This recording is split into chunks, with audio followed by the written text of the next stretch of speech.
El obligatorio es decir que de alguna manera nosotros lo vamos a utilizar tanto en la instancia parcial como en la instancia del trabajo de exportación, como en la instancia del final, como bases para, digamos, la evaluación que nosotros vamos a desarrollar, ¿sí? Ahora bien, el material complementario les sirve a ustedes muchísimo para ampliar los conceptos que vamos trabajando. Dentro del material teórico van a encontrar una bibliografía que es de Spekia. Esa, digamos, tiene muchísima vigencia en torno a lo que nosotros vamos a hablar sobre la Unión Europea y el Mercosur, si es que llegamos a desarrollarlo hoy. Si no, no se preocupen porque ese tema puntualmente lo vamos a desarrollar mucho también cuando trabajemos en la unidad número 6. Y por otro lado, hay un texto nuevo que les subí bastante vigente, que ese sí me gustaría que lo lean todo, ya les especifico bien cómo se llama el autor, porque bueno, no me lo recuerdo, pero ese creo que sintetiza de alguna manera todas las cuestiones que vamos a ir trabajando conceptualmente en el día de hoy, ¿sí? Entonces ese me parece fundamental que lo tengan en cuenta, y es el texto de, déjame ver, Eder Julia. A ver, sí. Déjenme ver que estoy chequeando si es ese.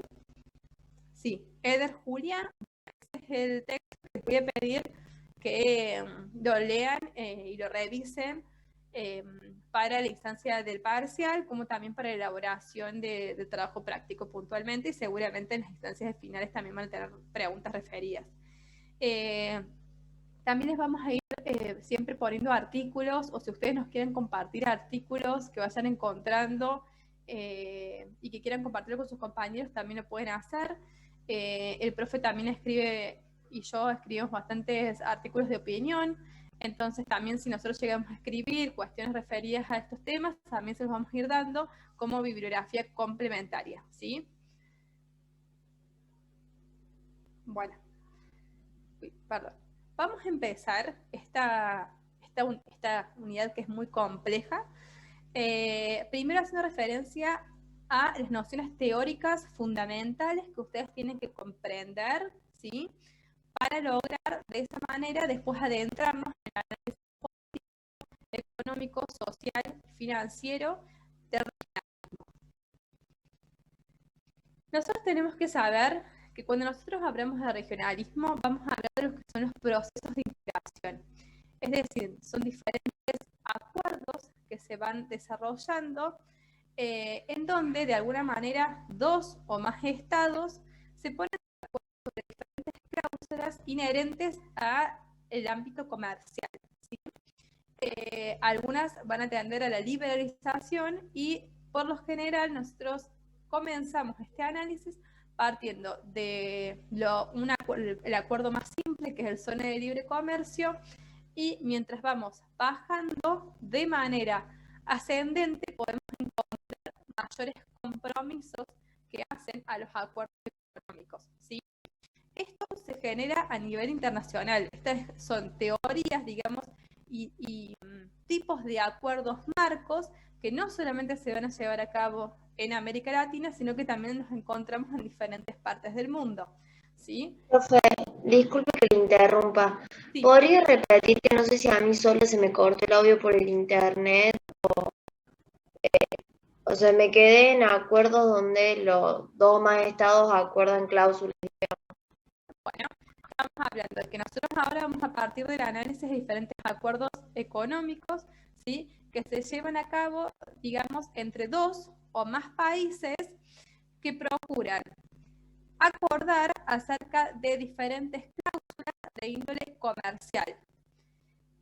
Nosotros acá están, digamos, acomodadas según, empiezan por las zonas de libre comercio que generan muy pocos, digamos, compromisos entre las dos o más partes signatarias. Después sigue la unión aduanera que aumenta esos compromisos, no se preocupen que los vamos a ir viendo, y así sucesivamente con el mercado común y la unión económica.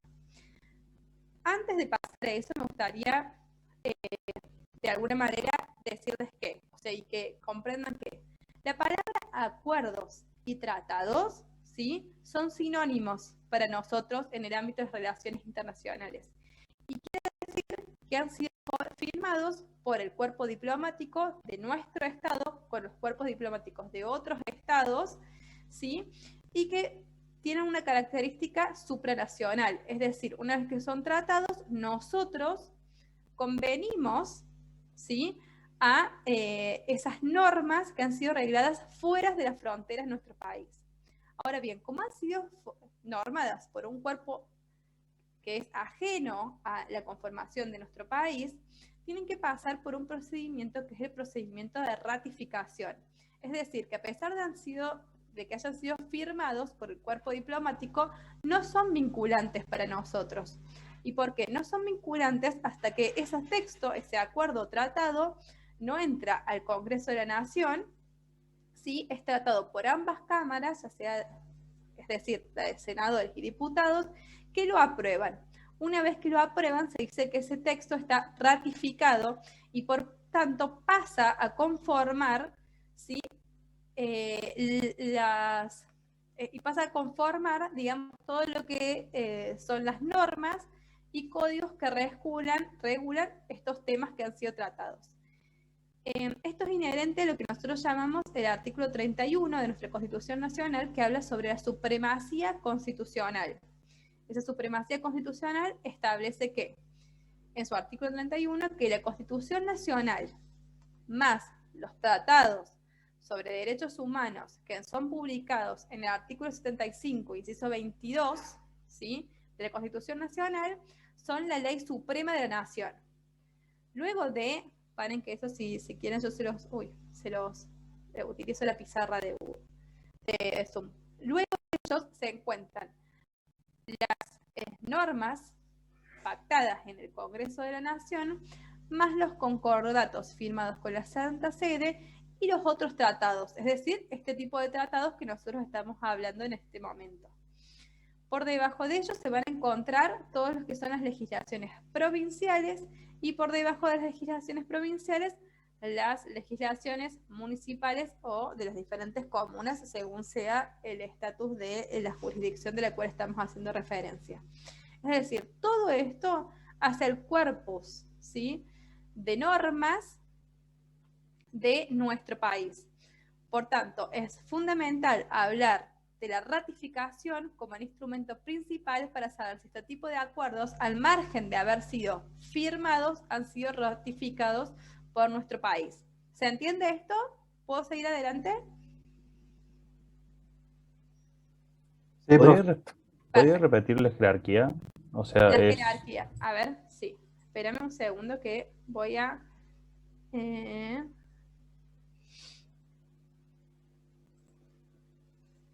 Bueno, voy a rasar un poquito acá arriba, así ustedes ven.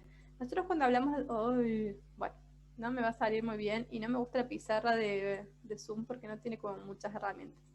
Nosotros cuando hablamos de la supremacía constitucional, lo hacemos como si fuera esto una pirámide, que no me salió del todo bien, ¿sí? Esa pirámide aparece reglamentada en lo que es el artículo 31 de nuestra Constitución Nacional, es decir, si ustedes tienen la Constitución, lo pueden ir a buscar. Y nosotros encontramos que arriba de todo se encuentra la Constitución Nacional, bueno, voy a poner el texto más fácil, la Constitución Nacional, ¿sí?, más, déjame buscar las teclas, más los tratados de derechos humanos que aparecen explicitados en el artículo 75, inciso 22 de nuestra Constitución Nacional. Esos tienen la jerarquía constitucional, es decir, es la ley suprema de la nación. Nada está por sobre ellos, ¿sí? Por debajo de ellos se encuentran las leyes del Congreso de la Nación, que donde está el Congreso de la Nación, está en Capital Federal, ¿sí?, más los tratados internacionales ratificados y los concordatos. ¿Qué son los concordatos? Los concordatos son acuerdos, pero solamente firmados con la Santa Sede. ¿Saben qué es la Santa Sede? ¿El Vaticano? El Vaticano, muy bien. Por debajo debajo de ello se encuentran, perdón, por debajo de ello se van a encontrar, ¿sí? Después ya la legislación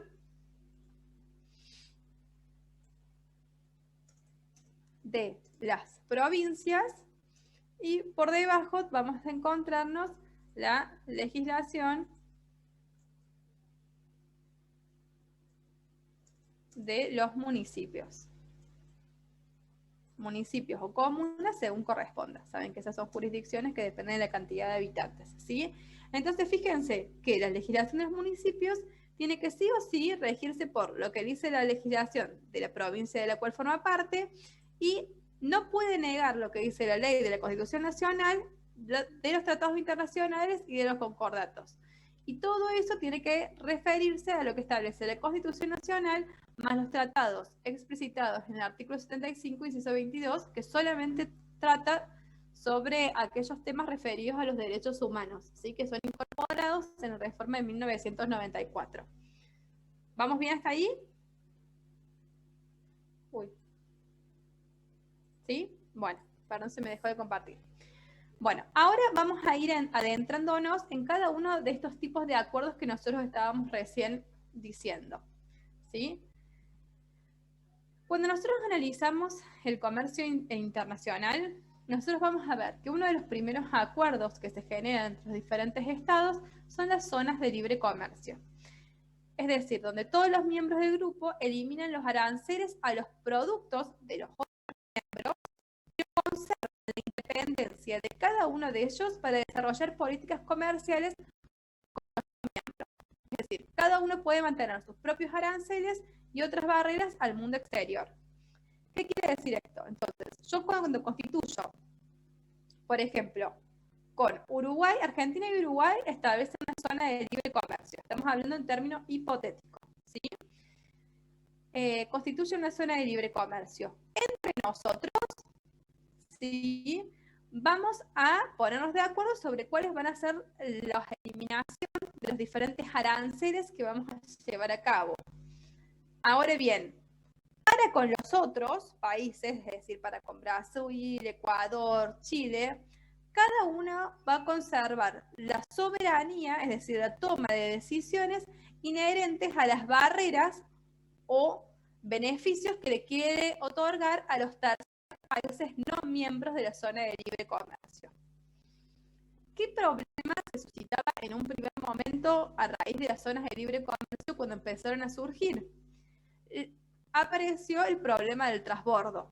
Es decir, ¿qué hacían muchos países? Yo tenía a los casos, como les había dicho, de Argentina y Uruguay. Argentina y Uruguay habían firmado una zona de libre comercio. Esta zona de libre comercio hacía que, por ejemplo, nosotros le diéramos a los uruguayos beneficios a la hora de ingresar alpargatas, es decir, cuando ingresaban alpargatas uruguayas a nuestro país. Entonces, ¿qué hacía Brasil? Como era mucho más caro ingresar las alpargatas argentinas, porque con ellos no les dábamos los mismos beneficios, entraban por Uruguay y luego entraban a Argentina. Entonces, de esa manera se lleva a cabo el transbordo. Esto podríamos decirle que es un problema cuasi teórico que podríamos plantear, sobre todo en las primeras zonas de libre comercio que se constituyeron, porque hoy nosotros trabajamos con lo que se llaman los certificados de origen. De hecho, ustedes, cuando ya lleguemos a la parte operativa, van a tener que hablar de las certificaciones de origen como uno de los requisitos para exportar. ¿Por qué? Porque ustedes saben que, bueno, no tanto en el tema de las commodities, pero sí cuando tenemos producción de aquellos productos con valor agregado, para tener la certificación de origen, nosotros sabemos que necesitamos de ciertos insumos que vienen del exterior.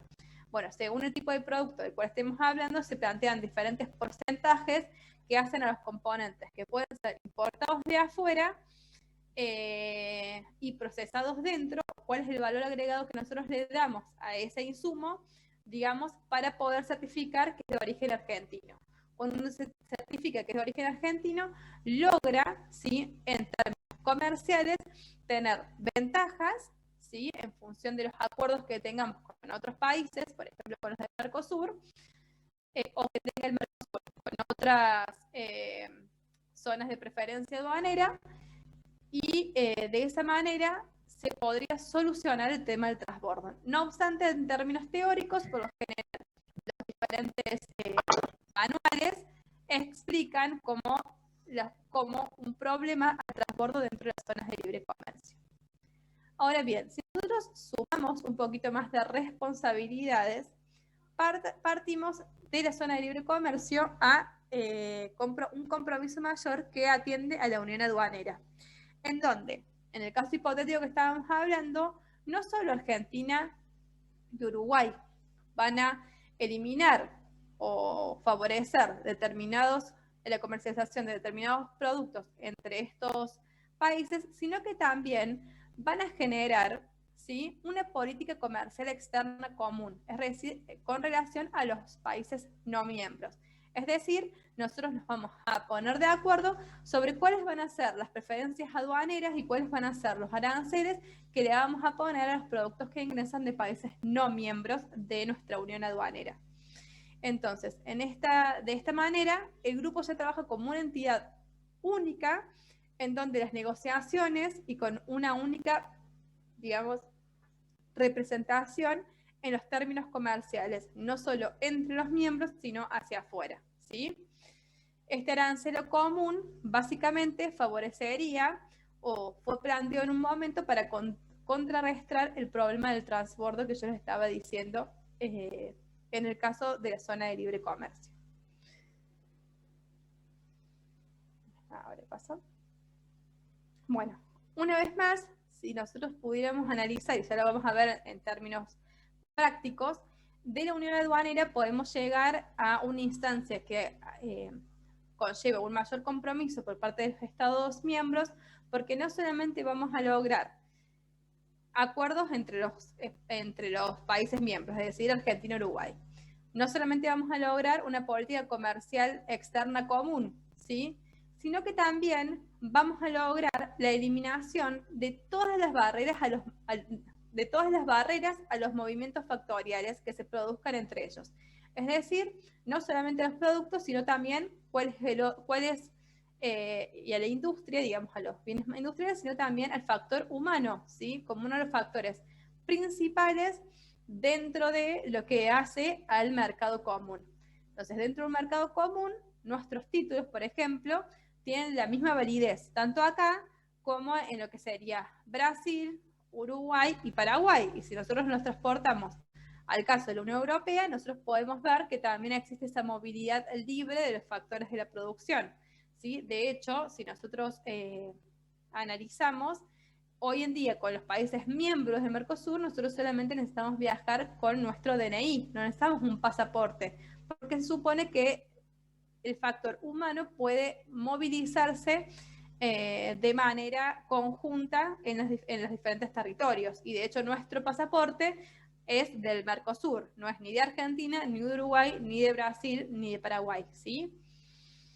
Y esto conlleva a una gran disminución de controles internos, facilitando así esta movilidad tanto de los factores de la producción como, digamos, en todo lo que hace al ámbito comercial, ¿sí?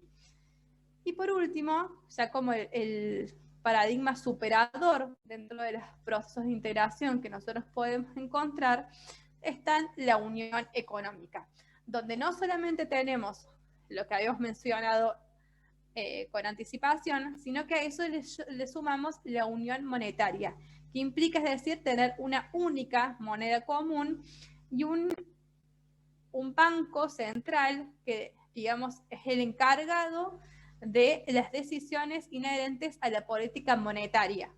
Nosotros hoy en día, por ejemplo en el caso del Mercosur, cada país miembro, es decir, Argentina, Brasil, Paraguay, Uruguay, bueno, Venezuela actualmente está suspendido y Bolivia todavía está en proceso de adhesión,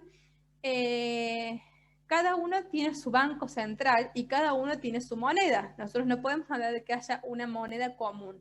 Nosotros vamos a Brasil y pese a tener un mercado común, podríamos decir más bien todavía una unión aduanera imperfecta, nosotros tenemos que cambiar pesos argentinos por reales, o si vamos a Uruguay, pesos argentinos por uruguayos, ¿sí? Entonces, si bien en el protocolo de Europreto, que nosotros ya lo vamos a trabajar un poquito cuando veamos el Mercosur, nosotros no hemos logrado todavía la unión económica, pese que la misma estaba, digamos, explicitada en el Tratado de Asunción en 1991 y en el Tratado de Europreto, que es el 1994, pretendiendo que nosotros en 4 años íbamos a lograr esa unión económica que hasta el día de la fecha no solo que no se llevó a cabo, sino también es que nosotros podemos decir hasta un punto que es poco probable que lo logremos, ¿sí? Ya vamos a ver las razones, ya vamos a poder a discutirnos acerca de las razones. Bueno, ahora bien, nosotros acabamos de ver los 4 diferentes tipos que existen a la hora de hablar de los diferentes procesos de integración que hay. Esos 4 tipos que nosotros vimos son tipos puros, que podríamos decir, dentro de la teoría, y después en los casos prácticos nos encontramos con esos casos, pero de maneras imperfectas, muchos de ellos, ¿sí? Ahora, previo a pasar ya a los aspectos más bien políticos del proceso de integración, hay algunos temas que también son importantes de pensar, que son inherentes a por qué nosotros consideramos que ya a mediados del siglo XX, es decir, del siglo pasado, empieza a ser la integración como un requisito, ¿sí? En el ámbito comercial.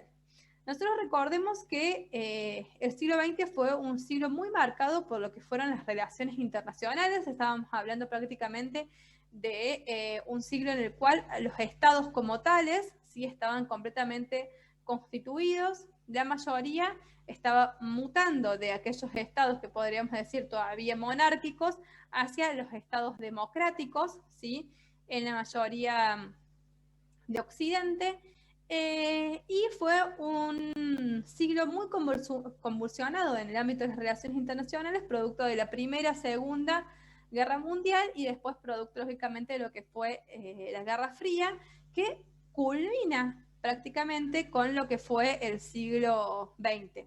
De hecho, si bien nosotros, hay muchos autores que trabajan que 1989, con la caída del muro de Berlín, fue el fin de la Guerra Fría, otros autores dicen que el fin de la Guerra Fría se produce en 1991 con la disolución de la URSS, y hay otros autores que en realidad los llevan a que el fin de la Guerra Fría recién se lleva a cabo en el año 2001, ¿sí?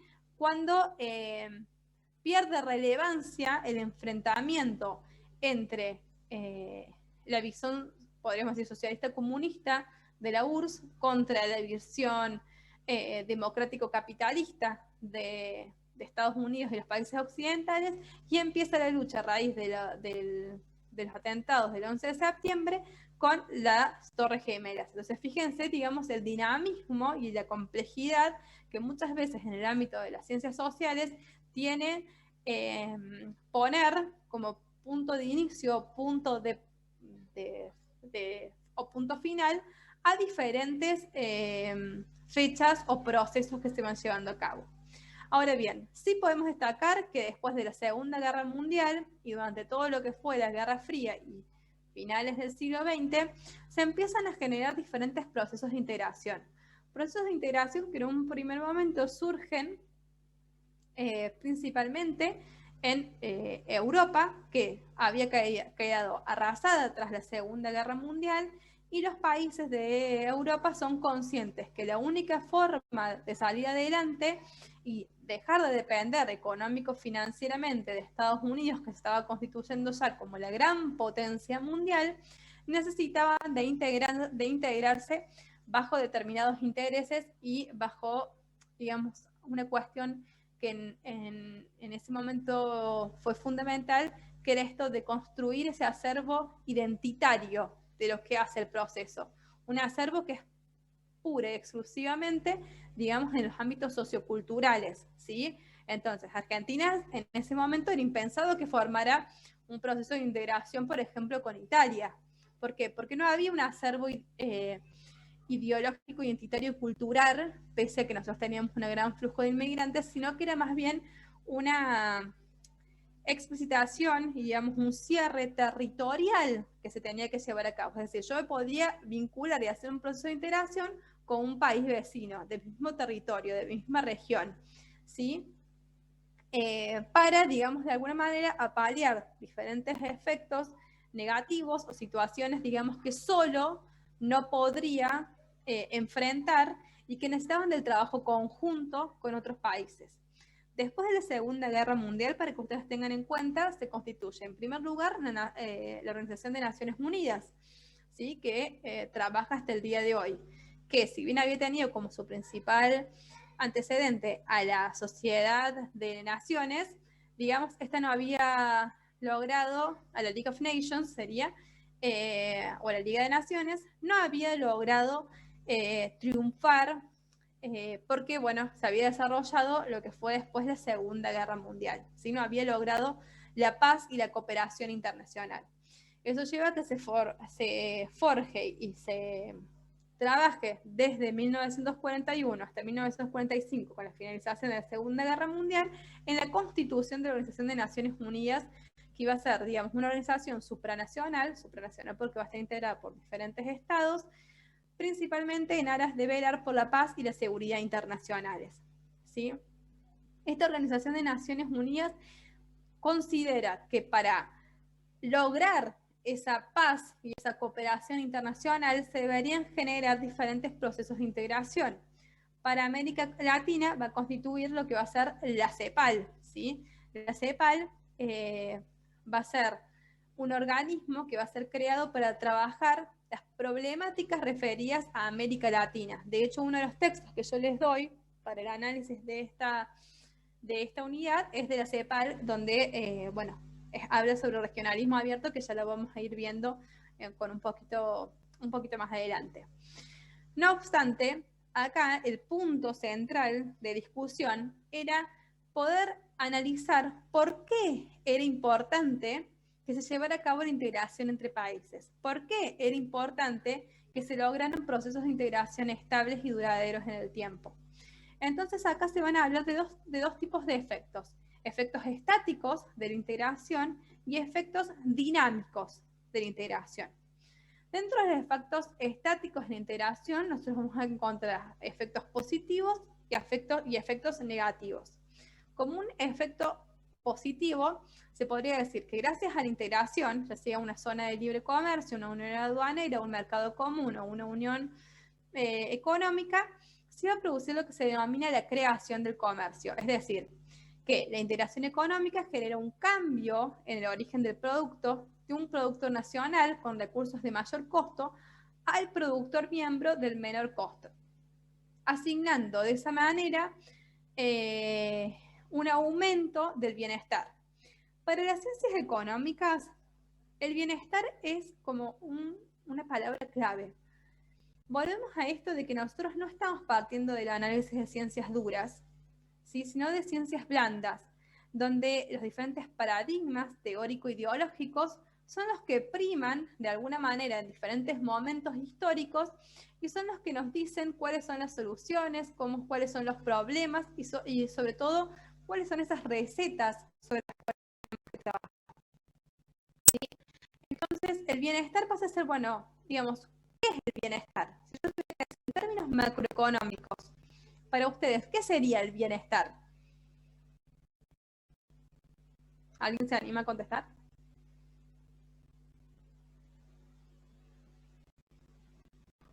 Dijimos que íbamos a hacer estos encuentros un poco más dinámicos. ¿Algunos se animan a decir en términos macroeconómicos qué piensan ustedes que podría ser el bienestar?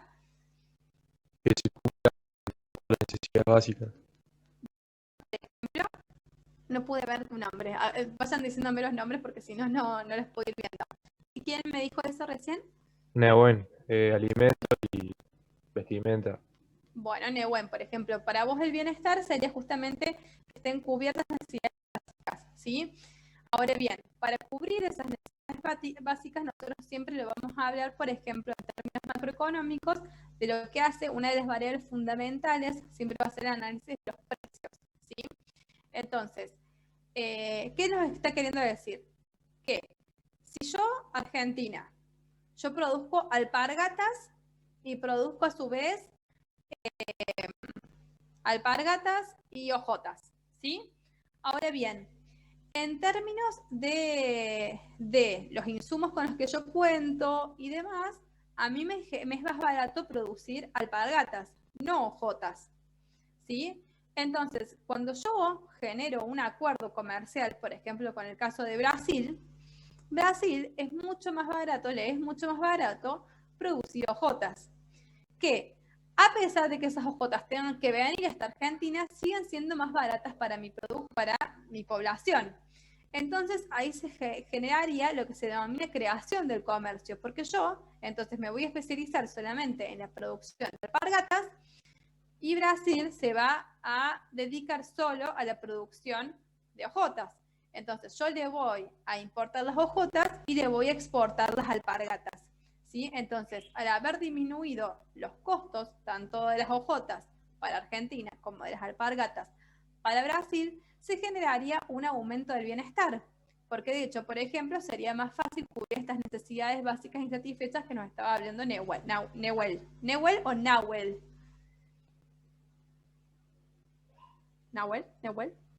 Nehuen, con N. Nehuen, perfecto, muchísimas gracias. ¿Va quedando claro? Sí, profe. Es Bueno. por conveniencia mutua, digamos. Claro, por conveniencia mutua. Entonces ellos se van a dedicar a la exportación de hojotas y nosotros nos vamos a especializar en la producción de alpargatas y así generaríamos un aumento del bienestar de ambos países. Ahora bien, este sería un efecto positivo que nosotros podríamos encontrar del comercio y de la integración. Pero también se puede generar lo que se denomina la desviación del comercio, que cuando se opera un cambio en el origen del producto, de un productor no miembro con recursos de menor costo a un producto de un país miembro pero con mayor costo. Esta asignación de recursos generaría una disminución de ese bienestar. ¿Y cómo sería eso en términos, digamos, prácticos? Nosotros estábamos hablando de que Argentina producía alpargatas y hojotas, pero a su vez también, aparte de alpargatas o hojotas, nosotros también consumimos y calzamos zapatillas, ¿sí? Entonces, nosotros habíamos dicho en un primer momento que Argentina, como era más barato, por los insumos y las características del producto y la mano de obra y demás, nos íbamos a especializar en la producción de alpargatas. Brasil, que era mucho más barato, tenía mayor mano de obra y tenía los insumos, iba a generar, digamos, solamente las hojotas. Pero de pronto nosotros comercializábamos y traíamos las zapatillas de Estados Unidos, porque eran mucho más baratas, ¿sí? Ahora bien, mucho más baratas y de mejor calidad. Ahora bien, dado que creamos esta integración y nosotros les dimos, digamos, o disminuimos los aranceles, por ejemplo, con Uruguay, le dejamos de comprar las zapatillas a Estados Unidos, donde son muy baratas y de buena calidad, y las empezamos a traer de Uruguay, ¿sí? Que pese a que se va a dedicar y especializar en la producción de Uruguay, si nosotros abriéramos el comercio, no podría sobrevivir a la competencia de Estados Unidos, porque sus zapatillas son mejores y de mayor calidad con respecto a las uruguayas. Pero dado que nosotros les dimos unas ventajas en términos arancelarios, nosotros le dejamos de comprar a Estados Unidos y le tenemos que empezar sí o sí a comprar a Uruguay. Entonces ahí está, lo que se produce es una desviación del comercio.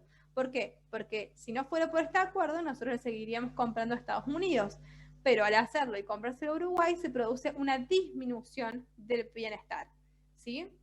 Estos son como los dos efectos que nosotros vamos a encontrar cada vez que analicemos los diferentes procesos de integración, porque recordemos que trae beneficios muy grandes referidos a los aranceles y a la baja de los aranceles. De alguna manera generamos cuotas, es decir, segmentamos y decimos, bueno, nosotros compramos a determinados países determinados productos, pero muchas veces esa integración no solamente trae beneficios, sino que también puede generar una disminución del bienestar. En términos analíticos, y prácticamente más bien de análisis teórico y no político, y bueno, y muchas otras variables que podemos traer, siempre tendríamos que tratar de ver que la creación del comercio ha sido mayor a la desviación del comercio para poder valorar y decir que determinado proceso de integración es favorable dado que genera un aumento del bienestar de la población y no una disminución. ¿Vamos bien hasta ahí? ¿Sí? Sí, profe. Buenísimo. Bueno, pese a estos efectos estáticos, nosotros también podemos encontrar lo que se denominan como efectos dinámicos, ¿sí? De integración, que hace referencia a la disminuir, por ejemplo, estas barreras arancelarias, nosotros que ampliamos el mercado, ¿sí? Porque Argentina no solamente ahora va a comercializar, digamos, a nivel nacional, sino que se va a reducirse los aranceles para ingresar a otros mercados, como así para que ingresen otros productos de otros mercados a nuestro territorio. Al generarse esta ampliación del territorio, se genera un ambiente más competitivo. Y una de las premisas básicas del capitalismo, y por tanto, dentro del pensamiento capitalista, dentro del ámbito comercial, es que mayor competencia, mayor bienestar, ¿sí? ¿Por qué? Porque se supone que cada país se va a especializar en la producción de aquellos bienes o servicios en los cuales es más competitivo y aquellos otros van a tender a desaparecer, ¿sí? Volvemos a esto. Estamos hablando de cuestiones de índole teórico, ¿sí? Después yo quiero que todas estas cuestiones ustedes vayan tomando nota y vayan viendo los ruidos que les empieza a hacer, ¿sí? Porque seguramente, o les debería generar ciertos ruidos, esto de decir, por ejemplo, que el aumento de la competencia genera un aumento del bienestar. Ya vamos a ver después qué pasa con, por ejemplo, países como nosotros, o países que de pronto son hegemónicos, o países que cuentan con mayor cantidad de recursos que otros, no solamente de índole económico, sino, por ejemplo, en cuanto a lo que tiene que ver con los recursos naturales con los que cuenta, ¿sí? Entonces vayamos haciendo un análisis un poquito más complejo de las simples líneas teóricas que yo les estoy proponiendo para el análisis. Otra de las cuestiones es que al aumentar el ambiente competitivo, por lo general se produce una disminución del grado de poder monopolista. Y acá volvemos a poner paréntesis o corchetes porque tendríamos que analizar realmente si los monopolios existen por ambientes menos competitivos o existen porque hay determinadas reglas y normas, digamos, que permiten la generación de monopolios, que no solamente esos monopolios se llevan a cabo en las fronteras estatales, sino que ya podemos hablar de grandes empresas monopólicas en la producción de determinados bienes y servicios a nivel mundial, ¿sí? Por otro de los efectos dinámicos, habla sobre la reducción del costo de los insumos, porque supone que al disminuir las barreras aranceladas, aquellos insumos, a las barreras arancelarias, perdón, que aquellos insumos que yo necesito para la producción de mis bienes se van a abaratar y por tanto la producción misma de mis bienes debería generar una disminución de los precios, ¿sí? Bueno, una de las cuestiones centrales es que al ampliar las fronteras, por decirlo de alguna manera, en las cuales yo voy a poder exportar mis productos con aranceles ceros o aranceles muy bajos, va a crear una expansión de mi mercado, porque mi mercado, que antes era solamente Argentina, se amplía, por ejemplo, a todo lo que es el Mercosur, ¿sí? Y eso es muy beneficioso para los diferentes tipos de productores, o no, porque generalmente es más competitivos. Y ya vamos a pasar a ver cuando hablemos, por ejemplo, de lo que es el proteccionismo a nivel internacional. Y por último, para el capitalismo, porque volvemos a que estamos parados dentro de lo que es el paradigma liberal de la lectura del comercio internacional, que es el principal promotor de la apertura y de la liberalización del comercio, vamos a hablar de la especialización. De hecho, si nosotros nos remitimos, ¿sí?, a la época de la descolonización, nosotros sabemos que a partir de 1880, 1890, Argentina básicamente dentro de la División Internacional del Trabajo se constituye como un país agroexportador y, digamos, pasa a ser denominado el granero del mundo, ¿sí? Entonces, esta especialización hace que nosotros nos concentremos solamente en la producción de bienes, principalmente, bueno, no de bienes siquiera, de commodities, o servicios inherentes a las commodities, ¿sí? Es decir, materia prima, y pasemos a importar, ¿sí? Productos con valor agregado, lo cual nosotros sabemos que en términos solamente, cuando ya veamos la unidad referida a la balanza de pagos, lógicamente aquellos productos con mayor valor agregado son mucho más caros que los productos de materias primas, y por tanto eso genera un desequilibrio, ¿sí? En nuestra balanza comercial. Ya vamos a ir adentrándonos un poquito más en eso, así que no se preocupen. Pero entonces, podemos ver hasta este primer momento que nosotros tenemos diferentes tipos de procesos de integración, y para el paradigma liberal que trabaja y que trata el tema de los beneficios que trae el comercio internacional, por lo general todos los efectos dinámicos de la integración son muy favorables para los diferentes países que integran, ¿sí? Los procesos de integración.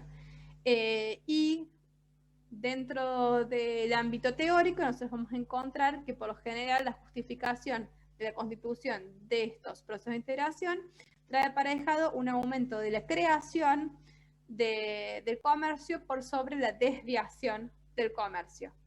¿Vamos bien hasta ahora?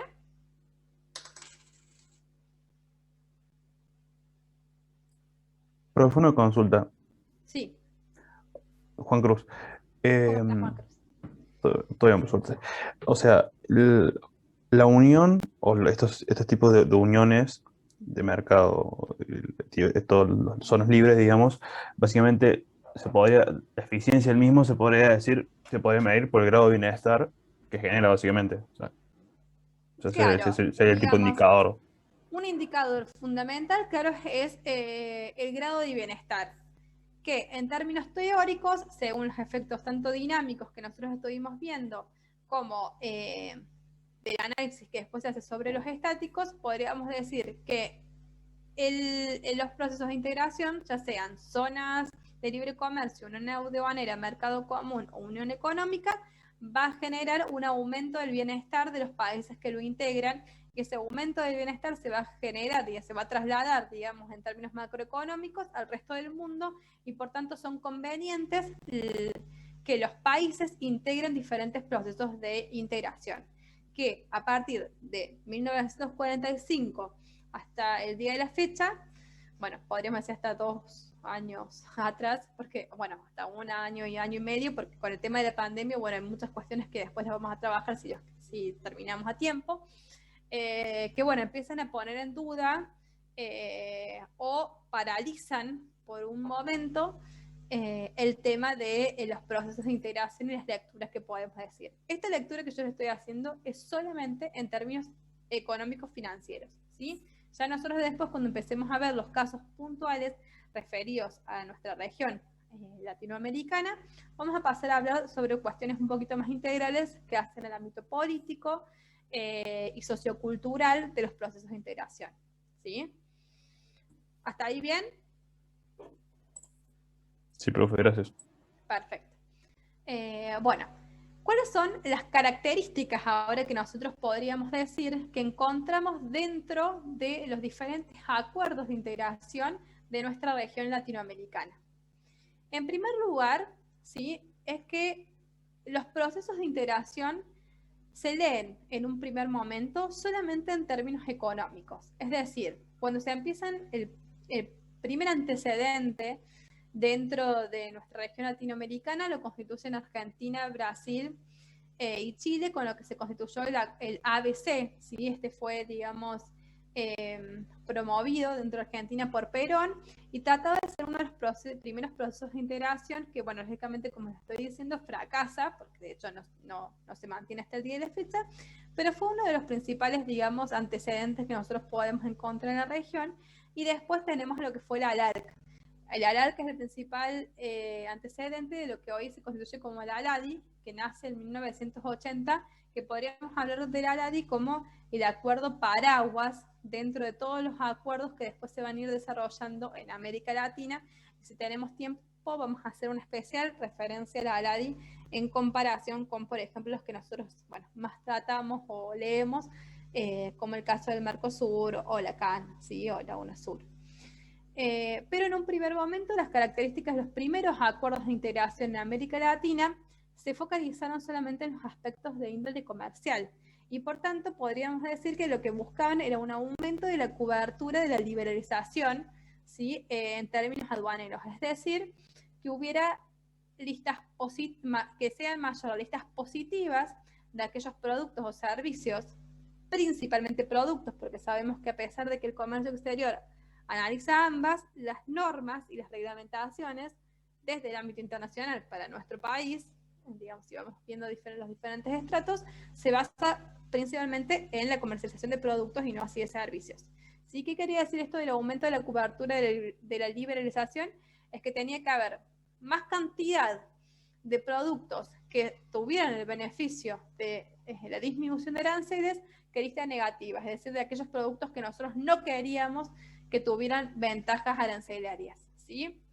Otra de las cuestiones era que, por lo general, la mayoría de estos tratados o convenios trataban sobre mayores reducciones arancelarias con una tendencia a su eliminación, o sea, todo objetivo de todos los acuerdos que nosotros vayamos a trabajar, desde el Mercosur, la CAN y la ARADI, buscan llegar a la eliminación total, es decir, arancel cero, entre los productos y servicios que son comercializados entre los países que integran los diferentes acuerdos.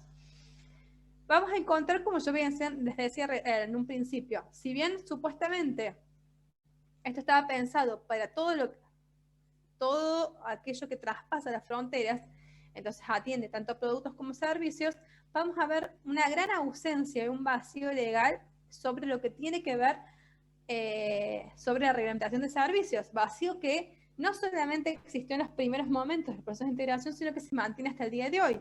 Caso fundamental y principal, por ejemplo, tenemos hoy con todo lo que tiene que ver con los servicios de software, donde sabemos que ahí existe un gran vacío legal y que de pronto los aranceles que se pagan básicamente depende de una declaración de buena fe que cada empresa que exporta o importa servicios de software quiere hacer, porque si no, no existen controles hoy en día aduaneros que puedan realmente verificar este flujo de servicios. Solamente se produce cuando se produce el blanqueo de esos capitales que ingresan al país, porque hoy con la facilidad de tener cuentas en el exterior, la realidad es que ni siquiera es que los países, las diferentes empresas tienen necesidad de ingresar esos capitales o esas ganancias a nuestro país, principalmente, lógicamente políticas que desalientan, ¿sí? Ese ingreso de esas divisas.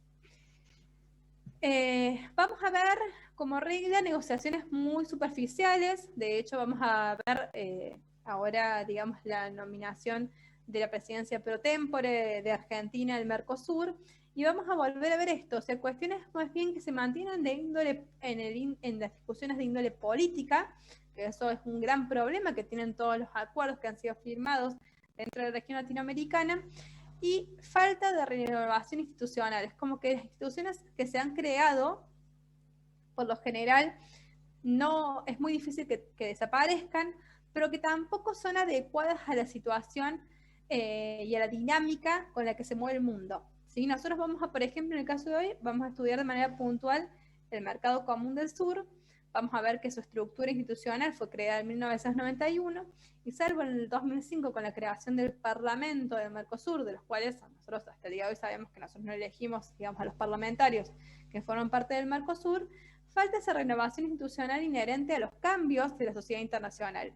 Siempre pensemos que el comercio internacional, ¿sí? Y la sociedad en sí misma es completamente dinámica. Cosas que pasan hoy no son la regla para acá 10, 15 o 20 años, ni, digamos, cuestiones que han llevado al nacimiento de este tipo de acuerdos son los que todavía rigen hasta el día de la fecha. Pero está la burocracia, está el aparato, está, digamos,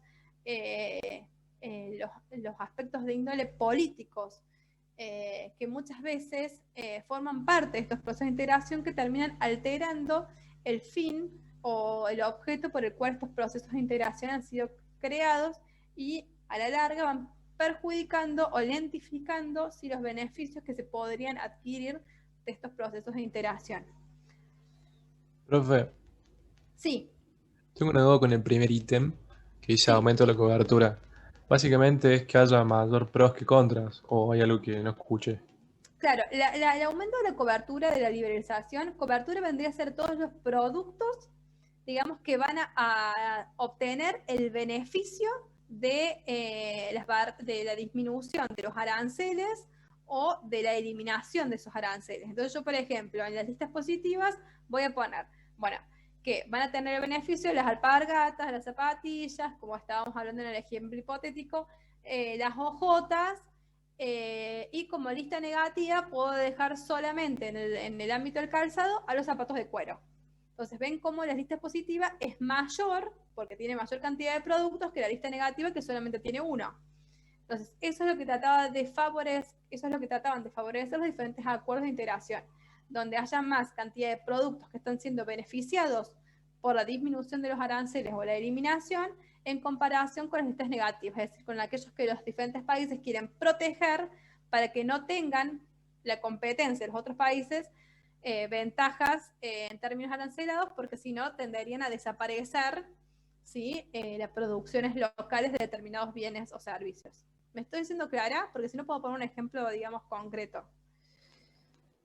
No, sí, está bien. Pasa que, bueno, eso trasciende que sea un acuerdo comercial con otro país. Siempre en un acuerdo uno busca que haya más pros que contras. Por Claro, eso me confunde. pero no siempre se logran, y como acá volvemos a hablar, a veces no estamos hablando solamente de cuestiones de índole económico, sino que vamos a ver la participación de diferentes actores que hacen, digamos, al ámbito político y que de alguna manera repercuten en esta idealización de determinadas premisas de los procesos de integración.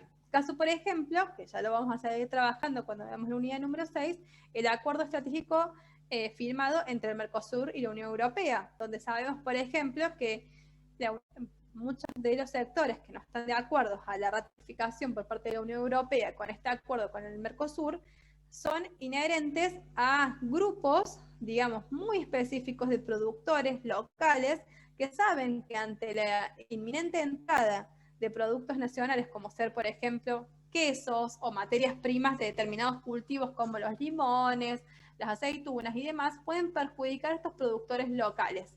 Entonces, si hasta el día de hoy no es que recién hayan empezado las negociaciones del acuerdo Unión Europea y Mercosur, este acuerdo lleva ya más de 20 años, digamos, en donde se empezaron las diferentes tratativas comerciales. Pero son tantos los intereses que hay por detrás y que tienen en vistas a cuestiones de índole proteccionista de los diferentes estados y demás, que muchas veces lleva a que no se logre cumplir con estos objetivos, como ser el aumento de la cobertura de las listas positivas por sobre las negativas, ¿sí? Y muchas veces eso también pactarlo en términos de años, es decir, bueno, empezamos con una eliminación de un 2% de determinados productos, después lo vamos a ir aumentando al 5% y así sucesivamente hasta llegar digamos, al 0, tampoco se cumple. Entonces, a pesar de que nosotros en 1991 empezamos con el mercado común del sur, nosotros todavía no podemos hablar de arancel cero entre los productos y servicios que se comercializan entre los diferentes estados, porque no hemos llegado a eso, pese a que ya prácticamente estamos por cumplir 30, bueno, ya este año, el 2021, vamos a cumplir ya los 30 años de la constitución del Mercosur. Entonces volvemos a que estamos hablando todavía de cuestiones hipotéticas, que está bueno que ustedes las tengan presentes para el análisis que después vamos a hacer sobre los aspectos reales de los procesos de integración, ¿sí? ¿Quedó Profe, claro? una pregunta. Sí. ¿Por qué los servicios están fuera de los acuerdos? O sea, ¿por qué esa Están decisión? fuera. O sea, no es que quedaron fuera ex profeso. Quedaron fuera porque no sabían cómo regularlo. Era mucho más fácil controlar, por ejemplo, bueno, ya nosotros vamos a ver cuando veamos las cuestiones de operacionalización del comercio internacional, que existen las nomenclaturas, es decir, cada producto que nosotros entremos o saquemos tiene una descripción específica y una identificación con una cantidad de números que identifica, bueno, de qué categoría es el producto, derivado de qué otros productos, y pam. Entonces eso va a generar un código alfanumérico que nos establece la posición arancelaria de determinado producto y cuáles son los aranceles que va a tener al ingresar o al salir de nuestro país. En servicios era mucho más difícil de regular, ¿sí? Porque no lograban solucionar el cómo iban a generar los procedimientos para constatar el flujo, digamos, comercial de servicios que traspasaran las fronteras. Porque, por ejemplo, un servicio puede ser un asesoramiento, una consultoría, un informe, una traducción. Esos son servicios que traspasan las fronteras, ¿sí? Ahora, la presencia en cuanto física para que se hagan los controles determinados para saber y valorar si esos servicios no existía. De hecho, en su primer momento tampoco podíamos hablar de que había aranceles precisos por los diferentes estados puestos a esos servicios que traspasaban las fronteras. Que si bien en un primer momento eran muy reducidos, nosotros sabemos que hoy en día, por, digamos, los recursos con los que contamos, básicamente electrónicos y en el ámbito de las telecomunicaciones, ha aumentado muchísimo, y que si en términos reales podríamos decir que hay mucha más injerencia y presencia en la comercialización de servicios que traspasan las fronteras y no tanto de bienes, si lo pensáramos en términos económicos, en términos macroeconómicos, ¿sí? No obstante eso, todavía es muy difícil poder controlarlo y reglamentarlo, y por eso era que se suscitaba la ausencia de los servicios dentro de los acuerdos. Era simplemente por una cuestión práctica, no porque había, digamos, una razón de ser, sino que teórica, sino que era más bien cuestiones prácticas, que no podían medirlo, ¿sí? ¿Quedó claro? Sí, gracias. Sí, Perfecto. sí, gracias. Profe, una consulta. Sí.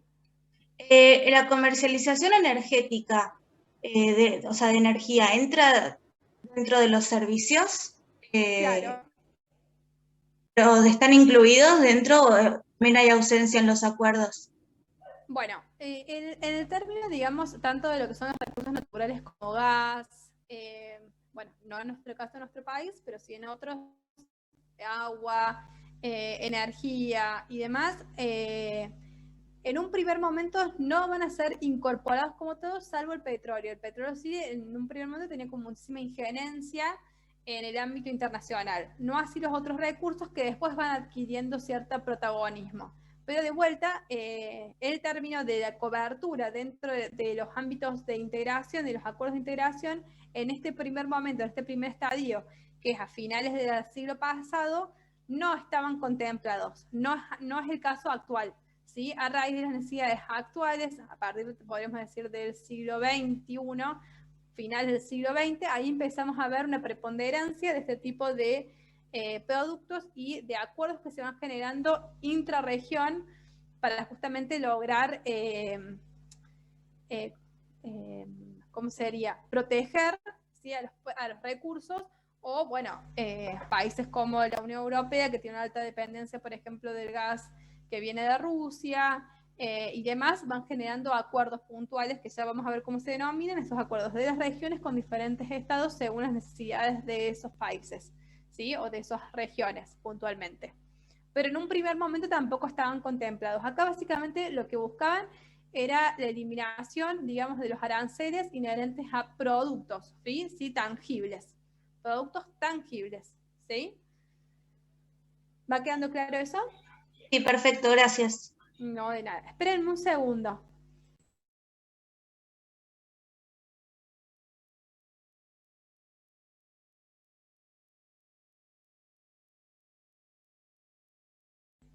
Ahí está, avanzamos un poquito más. Perdón, estaba pidiendo que me trajeran agua porque no me había traído nada para tomar.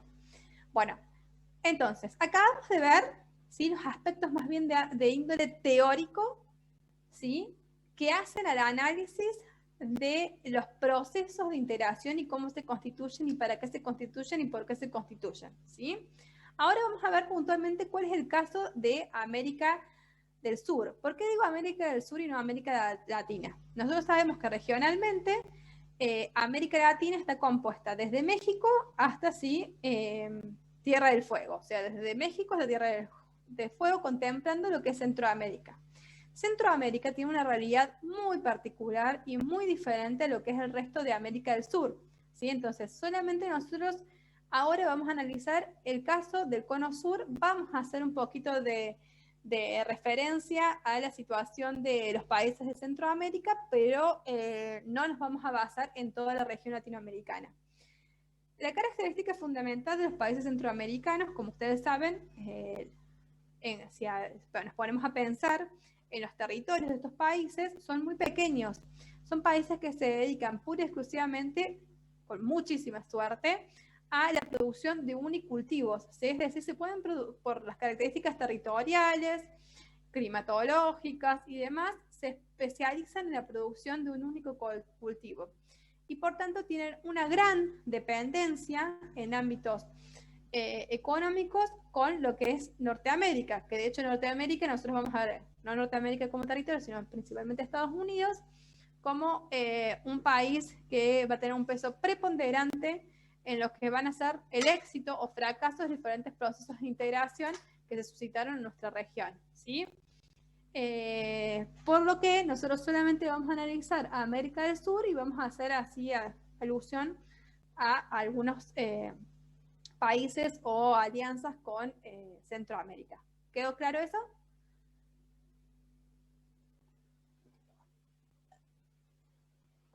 Bueno, espero que sí. Sí, profe. Sí, sí. Gracias. Sí, sí. Bueno, nosotros vamos a hablar de diferentes estadios que van a ser en el ámbito ya más bien teórico práctico y con muchísima injerencia política sobre los procesos de integración llevados a cabo en el Cono Sur. Como yo les había mencionado anteriormente, después de la Constitución de la Organización de Naciones Unidas en 1945, se da nacimiento en 1949 lo que va a ser la CEPAL, ¿sí? Que la CEPAL va a ser creada justamente por Naciones Unidas para de alguna manera alentar y favorecer los procesos de integración dentro de nuestra región latinoamericana y puntualmente de América del Sur. Acá, otro de los aspectos que tenemos que tener en cuenta es que siempre los avances y retrocesos que se produzcan van a estar muy ligados a la coyuntura y a las necesidades, ¿sí?, internacionales y a los diferentes paradigmas que se promueven en el ámbito de las relaciones internacionales que fundamentalmente nacen, ¿sí?, de la nueva hegemonía que plantea Estados Unidos, considerando a América Latina y por tanto al Cono Sur como el patio trasero, ¿sí?, de sus necesidades en un enfrentamiento que empieza a surgir y que va a estar hasta finales del siglo XX, que va a ser el de la Guerra Fría.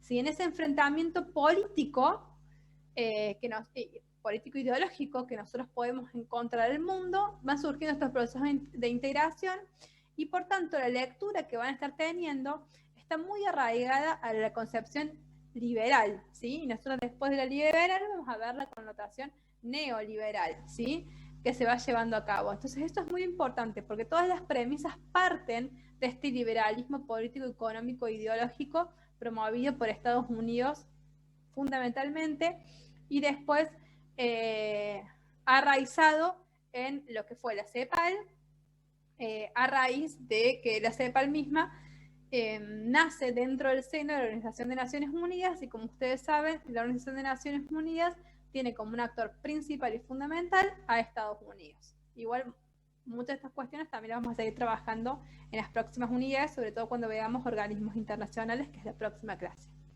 Entonces, dentro de este paradigma, nosotros vamos a comenzar con procesos de integración que se van a arraizar en lo que se considera como el regionalismo tradicional.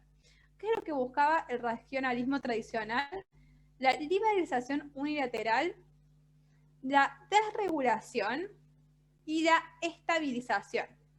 Fíjense qué palabras, ¿sí? Desregulación. Y ustedes vayan pensando, quizás cuando estudiaran, ya no creo que ninguno de ustedes haya sido protagonistas, pero seguramente ustedes lo hablan con sus padres o sus tíos, podrán hacer podrán tener mucho texto para tratar cada uno de estos ejes. La liberalización unilateral es decir, esto de disminuir ¿sí? Las barreras arancelarias, pero ni siquiera en términos de un país o dos países beneficiarios, sino simplemente en el ámbito comercial. El paradigma liberal nos decía que nosotros teníamos que liberalizar nuestro comercio, generando una reducción, ¿sí?, de las barreras arancelarias, y frente a esto nosotros nos íbamos a lograr beneficiar con este aumento del bienestar a raíz de que nos íbamos a especializar en aquellos productos que nosotros éramos buenos o competitivos, y íbamos a dejar de producir aquellos en los que no lo éramos, logrando, digamos, el ingreso de mercadería proveniente de países donde tenían ventajas competitivas mayores a la nuestra. La desregulación, ¿qué vendría a ser la desregulación? Bueno, básicamente era promover esta liberalización y esta especialización, disminuyendo las normas que de alguna manera protegían determinados sectores, ¿sí?, tanto productivos como sectores sociales. Entonces, a raíz de ello, nosotros teníamos que generar menos normas que podrían ser interpretadas como proteccionistas para el resto del mundo, y de esa manera podríamos lograr la atracción de diferentes inversiones a los territorios. Y por otro lado teníamos la estabilización. La estabilización es, digamos, un término macroeconómico que nosotros utilizamos para hablar sobre la estabilidad del tipo de cambio, es decir, sobre el precio que tiene nuestra moneda en términos de una moneda o una divisa extranjera. Entonces nosotros teníamos que lograr la estabilidad de la balanza de pagos, y esa estabilidad iba a ser producto de no generar un superávit en la balanza comercial, sino lograr un equilibrio, que podríamos decir, es decir, que estuvieran saldados y sean iguales tanto las exportaciones como las importaciones, dejando un saldo cero. Vuelvo a decir, vayan pensando y tomando nota de estas cosas, que la vamos a ir tomando y retomando en otras unidades, pero ¿qué hacen a una visión y de pronto a, por qué no decir, a una receta dada por parte de países que ya habían logrado una industrialización, que ya habían logrado una estabilidad macroeconómica y que ya de alguna manera habían logrado que permitían tener una independencia mucho mayor de lo que podríamos tener en países como los nuestros, ¿sí? No obstante, en este regionalismo tradicional, estas eran las tres cuestiones que teníamos que ir plasmando de manera unilateral, como así también regional.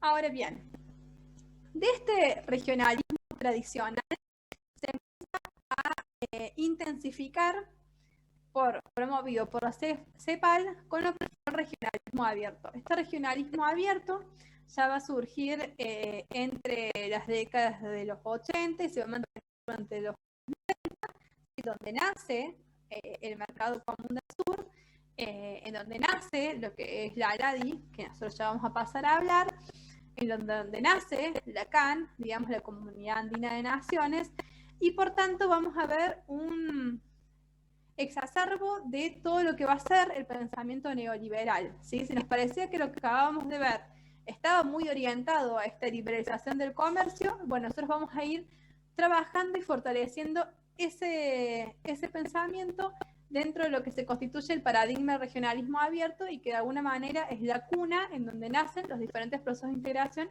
que hoy, de los cuales hoy integramos. Fíjense que dentro de las características podemos encontrar garantizar una liberalización amplia. Uy, perdón, paren que se me salió el cartelito acá. Una liberalización amplia de mercados mediante una transición gradual, ¿sí? Es decir, cada vez íbamos a ir logrando liberalizar mayor cantidad de mercados hasta lograr esta eliminación total de las barreras arancelarias.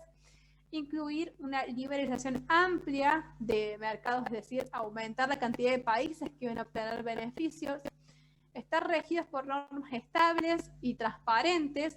Estas iban a darse mediante las diferentes instituciones que iban a ser creadas por los diferentes procesos de integración. los países miembros deben lograr estabilizar sus economías y fortalecer las instituciones regionales. Entonces vamos a ver que vamos a empezar a trabajar con diferentes cuerpos muy estructurados y burocráticos dentro de cada uno de los procesos que van a ir naciendo. Vamos a seguir con aplicar niveles moderados de protección frente a terceros y favorecer la introducción de aranceles externos comunes en forma gradual. Fíjense que vamos a tratar de ir disminuyendo la protección que vamos a ir haciendo. Eliminar o armonizar los arreglos institucionales, reglamentos y normas entre los diferentes estados que conforman a los procesos de integración. Facilitar la convertibilidad de las monedas, convenios de pago apropiados y construir infraestructura para bajar los costos de transacción. Entonces ahí vamos a encontrar un gran empuje en todo lo que son, la infraestructura inherente a los puertos, en el caso de Argentina, Uruguay, Brasil, a las vías, terrestres, ¿sí? A pesar de ello, todavía no se, por ejemplo, logrado intensificar la construcción o el mantenimiento de una vía férrea. Acuerdos sectoriales flexibles y abiertos que favorezcan la transferencia internacional de tecnología. Bueno, ya vamos a ir viendo que a pesar de esta característica, eso no ha pasado ni en el ámbito internacional ni en el ámbito propio regional del Mercosur, esto de la transferencia internacional de tecnología. Incluir medidas especiales para las regiones de menor desarrollo relativo, incluida la reducción gradual de la protección, brindando incentivos fiscales para promover la inversión intrarregional. Bueno, miren que a pesar de estar identificando, ya partíamos de la base de, diferentes estratificación dentro de los países, como países desarrollados, subdesarrollados y países en vías de desarrollo, y hablando de una reducción gradual de la protección, la realidad es que pese a ello nosotros partíamos de escenarios completamente dispares. Ya lo vamos a ver un poquito más cuando hablemos del ALCA, y cómo a pesar de ello no logramos, después de 30 años, generar condiciones más o menos equitativas entre los países que integran los diferentes procesos de integración, ya sean dentro de América Latina, como del Cono Sur, como de nuestros países o estos convenios o estos procesos con otros procesos en otras partes del mundo. Fomentar la participación de los distintos sectores sociales de los países. Bueno, acá esta fue como una gran deuda pendiente que va a tener el regionalismo abierto, sobre todo cuando lo vemos en el ámbito del Mercado Común del Sur y de la CAN, puesto que los primeros tratados constitutivos de estos procesos de integración, la realidad es que no hacen, mucho hincapié en la participación de los sectores sociales, sino que están muy orientados solamente a los ámbitos de integración comercial, ¿sí? Y después se van a ver a partir del comienzo del siglo XXI algunos intentos de democratizar los procesos de integración y abrirlo hacia otros sectores, pero no del tanto, podríamos decir, beneficioso. Dentro de lo que son los diferentes procesos de integración que se llevan a cabo en el Cono Sur, nosotros tenemos a la CAN y al Mercosur como los dos fundamentales que, nuclean a la mayor cantidad de países, pero como acuerdo marco, nosotros habíamos hablado de lo que es la ALADI, ¿sí? Como este acuerdo, el gran acuerdo paraguas, ¿sí? En donde se tienen que depositar todos los diferentes acuerdos suscriptos por los países miembros de la ALADI y por tanto del Mercosur, de América Latina. Entonces, por eso hablamos que es el acuerdo marco, es donde todo acuerdo que nosotros firmemos con otros países tiene que estar expuesto en lo que es la ALADI. No pasa así con, por ejemplo, el Mercosur y la CAN, pero tanto los países del Mercosur como de la CAN integran lo que es la ALADI, ¿sí? Entonces ese era como el punto de encuentro que teníamos todos. Bueno, el Mercosur nace en el Tratado de Asunción, en 1991, y lo constituyen Argentina, Brasil, Paraguay, Uruguay. Venezuela se adhiere en en el 2005, si no me estoy equivocando, cuando estaba como presidente Hugo Chávez, pero actualmente luego de que asume la presidencia Maduro, y por cuestiones de índole y lectura de los problemas que atañen al ámbito político democrático del país, queda suspendido y Bolivia sigue aún en un gran proceso de adhesión que, pese que se busca adherirse en el mismo año que Venezuela, en el 2005, todavía no ha logrado constituirse como miembro pleno del Mercosur, ¿sí? Hasta el día de la fecha. Profe, Sí. ¿por qué Chile no está en el Mercosur? Chile en realidad no forma parte, no es un país miembro, digamos, de pleno derecho. Sí, es un país de los que se dice que es un país observador. De hecho, hay varios países observadores o que tienen acuerdos firmados con el Mercosur propiamente dicho, pero no forma parte.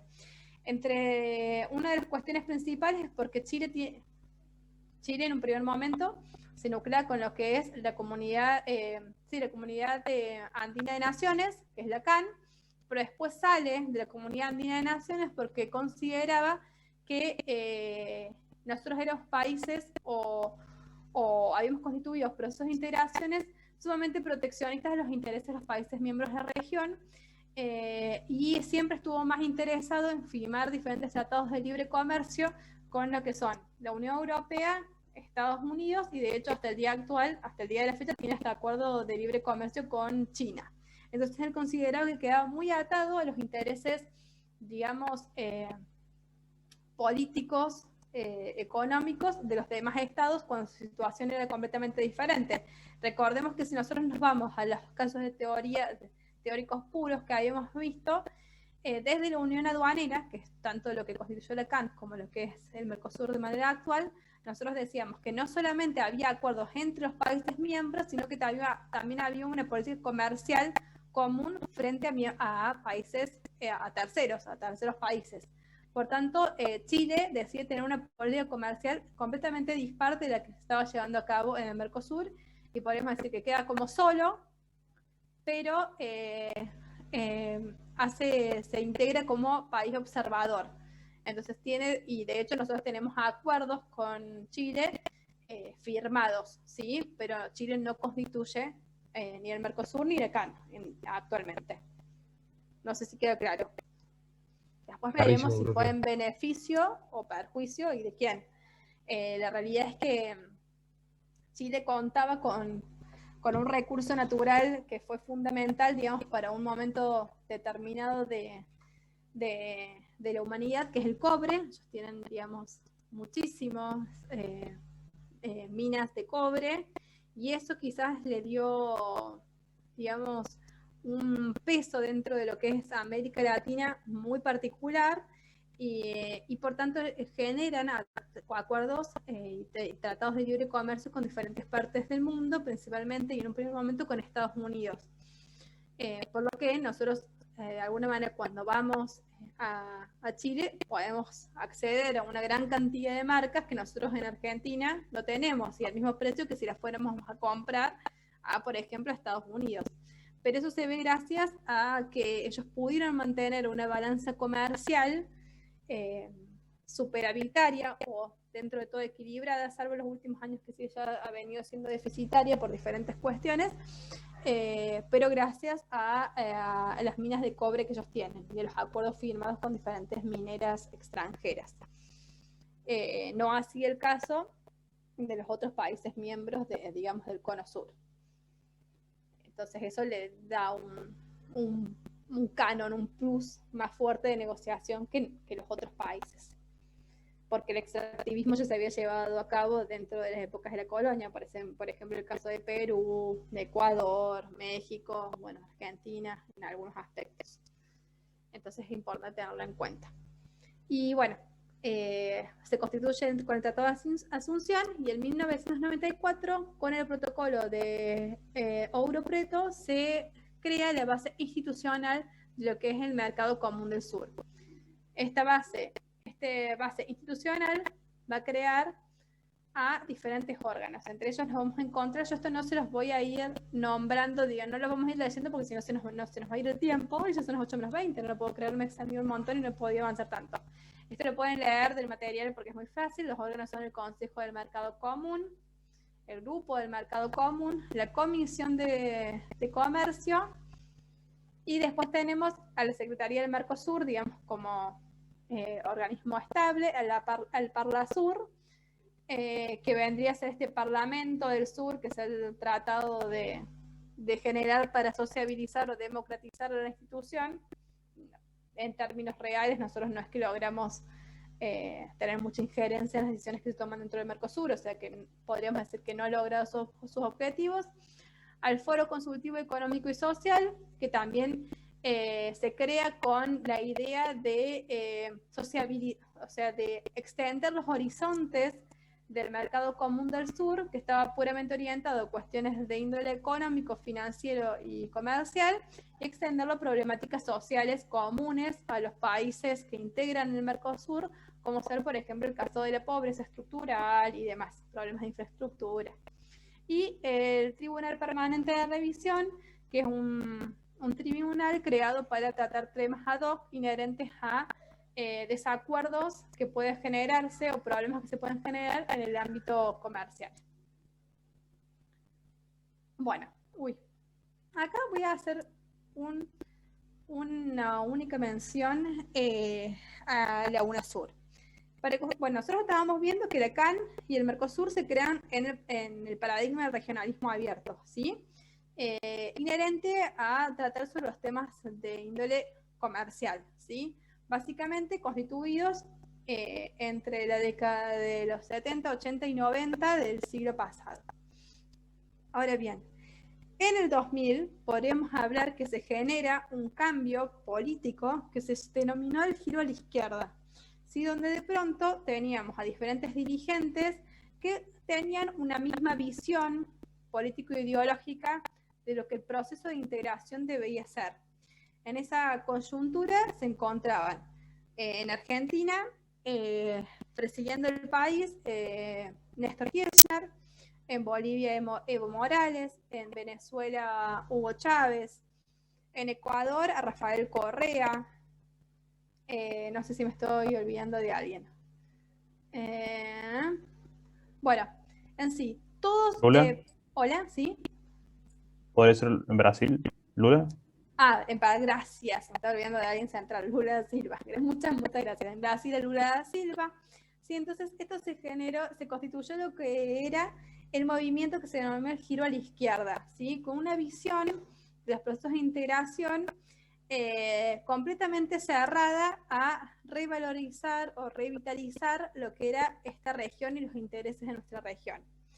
En ese momento todavía estaba en juego lo que era el ALCA. El ALCA era un tratado de libre comercio que se iba a constituir entre los países miembros de la CAN, el Mercosur, con Estados Unidos y con algunos países de Centroamérica, principalmente el caso de México, ¿sí? Acuérdense que Estados Unidos, junto con Canadá y México, constituyen lo que es el NAFTA, ¿sí? Bueno, en este Tratado de Libre Comercio, que era el ALCA, básicamente se quería generar un acuerdo de toda América Latina, pero se vislumbraba que de alguna manera estaba muy orientado a los intereses de Estados Unidos como hegemón internacional y como hegemón regional, con una gran asimetría en términos relativos, digamos, de las economías de los diferentes países de América Latina y de Estados Unidos, que en realidad era una potencia a nivel internacional.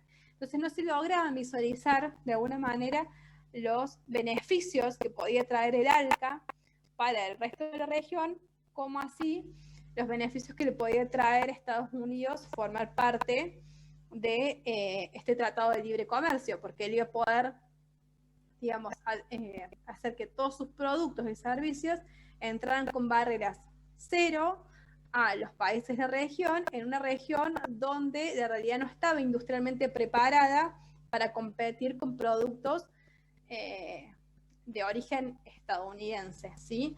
Entonces se lleva a cabo bajo esta giro a la izquierda lo que se produce, esta visión de América Latina para los americanos, y por tanto en la cumbre de Mar del Plata en el año 2005 fue icónica porque Chávez, como representante de todos estos países, presenta una metáfora que dice al ALCA al carajo, ¿sí? O sea, el ALCA al carajo, o sea, como diciendo que el ALCA se iba al carajo y que nosotros íbamos a generar nuestros procesos de integración con los intereses y los beneficios solamente para los países miembros. Algo que en ese momento fue muy atractivo y que deja en claro que los procesos de integración de América Latina y principalmente los del Cono Sur se rigen primordialmente por todo lo que tiene que ver con el ámbito político, los acuerdos que hacen, ¿sí?, a los intereses políticos de los diferentes jefes de Estado, y no hacia justamente un trabajo de índole diplomático con un objetivo o una finalidad determinada que sea en el aumento del bienestar de los países miembros, ¿sí? De hecho, por lo general nosotros vamos a hablar mucho de las mezquindades que hay entre los diferentes jefes de Estado, y nosotros hoy lo podemos ver claramente en el caso de Fernández con, por ejemplo, con Brasil, el caso de Bolsonaro, ¿sí? O sea, a ver, cuando no están de acuerdo los dirigentes políticos y los principales jefes de Estado, por lo general, no solo que no avanzan los procesos de integración en el Cono Sur, sino que aparte retroceden, ¿sí? Bueno, caso puntual, no solamente el Mercosur, sino por ejemplo podemos ver en la UNASUR. La UNASUR se crea, empiezan las primeras tratativas en el 2003-2004, cuando Lula da Silva procura tener un peso internacional diferente, buscando, digamos, ser el interlocutor de América Latina y del Cono Sur, principalmente, y crea esto que es la UNASUR. Este proyecto era un proyecto que no solamente quería unir a todos los países miembros del Cono Sur, sino también extenderse a los países centroamericanos en inherente a lo que eran obras de infraestructura, por decirlo así, con una visión nueva de lo que vendrían a ser los procesos de integración orientados a los recursos naturales y a un crecimiento equitativo entre los países miembros. La realidad es que, a pesar de que entra en vigor en el 2011, ya en el 2018 muere, cosa rarísima que pasa en los procesos de integración, porque por lo general no mueren, siguen manteniéndose pero no mueren. Pero bueno, ya en el 2018 se oficializa la última salida del último país miembro. Argentina deja también de ser miembro de la UNASUR y muere este proceso de integración que buscaba generar la unión de todos los países de la región. Paralelo a esto, por ejemplo, Chávez, que también disputaba como la representación del continente sudamericano, propone lo que es el ALBA. Yo acá no lo menciono, pero básicamente también buscaba una unión, digamos, de los países latinoamericanos, no solamente los del Cono Sur, y procuraba generar como un intercambio, pero sí que no sea monetario, de los diferentes productos, especializaciones que tenían en los países de la región. Entonces, por ejemplo, él cambiaba petróleo, ¿sí?, a Cuba, que les daba médicos o que les asistía en los términos en la salud. Entonces, fíjense que era como un concepto que iba mucho más allá, pero mucho más utópico, donde no se podía eso concretar literalmente con todos los países miembros de la región, un escenario tan complejo como es el nuestro, en donde, con una gran pobreza estructural y con muchísimos problemas que hacen a la estructura, digamos, de nuestros países. Pero bueno, esto es como que lo resalto porque fue un momento icónico, donde quizás si hubiésemos actuado de manera inteligente, y hubiéramos dado mayor herramientas a las instituciones propias de los procesos de integración, quizás la situación actual no sería la que es, ¿sí?, en donde encontramos procesos de integración completamente estancos, ¿sí?, pendientes de un hilo y de la buena fe que quieran poner los diferentes presidentes y jefes de Estado de los distintos países. Y acá Avanzo un poquito y ya les prometo que a las 8 corto. Paren que quiero avanzar un poquito más. No sé por qué no se me pasa la filmina. Hola, ¿me escuchan? Sí, profe. Sí, Ay, profe. perdón, se me había tildado, no sé si se me había tildado. Bueno, acá están un poco los objetivos, esto lo pueden ver en la filmina. Sí les quería hacer hincapié en que con el siglo XXI se produce como un foco, un cambio de foco dentro de lo que era el regionalismo abierto a lo que se va a constituir como el regionalismo del siglo XXI, ¿sí? En donde de la reducción de la protección arancelaria se pasa al concepto de integración profunda, en donde esta integración profunda no solamente se podía dar en ámbitos comerciales, como los que habíamos visto al principio con las listas positivas, que tienen que ser mayores, las listas negativas, con la especialización, con el tema de los monopolios, sino a una integración social, que tenía que ver con la realidad estructural de las problemáticas que tenían nuestra región, ¿sí? Que se daba justamente en una lectura que yo les hablaba de esa conjuntura y acuerdo que había entre los diferentes jefes de estados en un momento histórico como fue el del giro de la izquierda. Bueno, acá van un poquito las características y el propósito y demás en términos declarativos. ¿Qué es lo que les quería hacer foco yo antes de terminar? Antes de la pandemia, ¿sí? Antes, digamos, de diciembre, noviembre de 2019 y principalmente lo que fue marzo, abril del año pasado, nosotros estábamos hablando de que ya los procesos de integración en sí mismo con esta división territorial estaban quedando obsoletos, ¿sí? Produciéndose lo que serían los megaregionalismos, es decir, que se trataban de generar tratados de libre comercio entre los diferentes procesos que ya habían nacido. En ese marco se encuentra, por ejemplo, el del Mercosur con la Unión Europea, el del Mercosur con el ASEAN, el de la constitución de, por ejemplo, bueno, la Unión Europea con el ASEAN, o sea, con diferentes procesos de regionalización que se habían dado en diferentes partes del mundo, ¿sí? Y esa era de alguna manera la nueva salida o luz que se le estaba buscando dar a la configuración del comercio mundial, inherente justamente a esto de abrir aún más los mercados, ¿sí? Claro está que la pandemia puso en evidencia, bueno, acá les doy diferentes ejemplos, la Alianza del Pacífico, la Asociación Económica Integral Regional, la Asociación Transatlántica para el Comercio y la Inversión, el Acuerdo de Libre Comercio entre Japón y la Unión Europea, y así sucesivamente. Es decir, que no eran circunscriptos a un territorio específico, como ser América Latina, Europa, Asia, sino que ya se empezaban a integrar los diferentes mercados en el mundo, ¿sí? Pero la realidad es que tras la pandemia muchas cosas quedaron en evidencia. Básicamente esta falta de cooperación internacional, y que esta cooperación internacional se daba en términos discursivos pero no profundos. De hecho, nosotros podemos ver que uno de los temas recurrentes desde que empieza la pandemia hasta el día de hoy hace alusión a la falta de cooperación internacional para la resolución de conflictos. De hecho, hoy podríamos hablar de un sobreproteccionismo.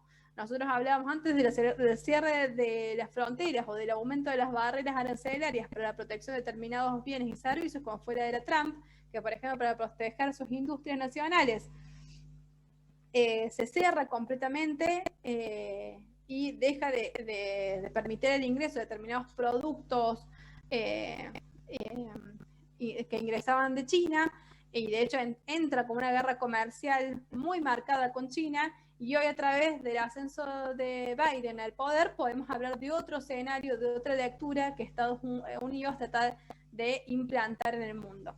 Pero nadie puede hablar de lo que es la falta de cooperación internacional en todos los ámbitos, en el tema salud, en los ámbitos fitosanitarios, en el ámbito de la movilidad de los factores de la producción. Recordemos que hasta la Unión Europea en sí misma ha prohibido el ingreso o egreso de los diferentes países de la Unión de personas que venían de los países miembros de la Unión Europea, ni que hablar de aquellos que vienen desde fuera. En este marco, nosotros aún seguimos analizando la alianza posible, factible, frente al acuerdo estratégico de la Unión Europea con el Mercosur.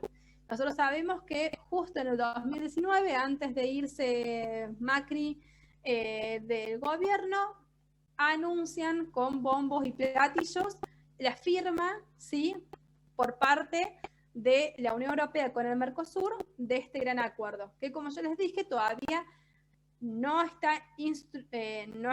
vinculante para los países miembros porque falta todavía la ratificación. Y la ratificación no la hace el Parlasur como Parlamento del Mercosur ni el Parlamento de la Unión Europea, sino que lo hace cada uno de los países miembros que integran ese proceso de integración. Entonces todavía no cuenta con la ratificación de los países miembros de la Unión Europea y tampoco con la ratificación de los países miembros del Mercosur.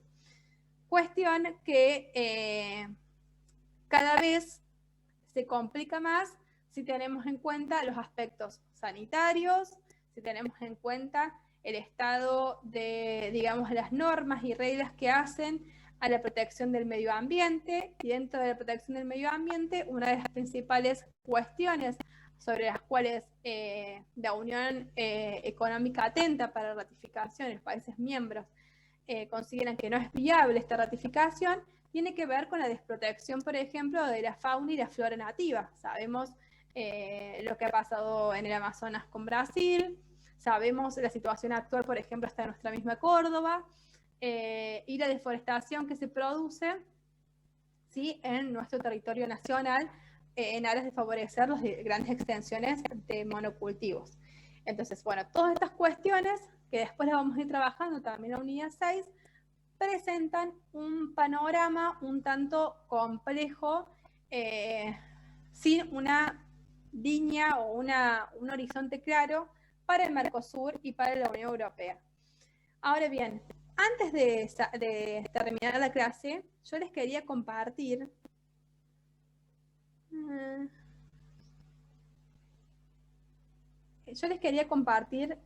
un videíto que hace a lo que me gustaría resaltar en el día de hoy, previo a concluir ya en unos minutos de clase. Vamos a ver un videíto de 3 minutos.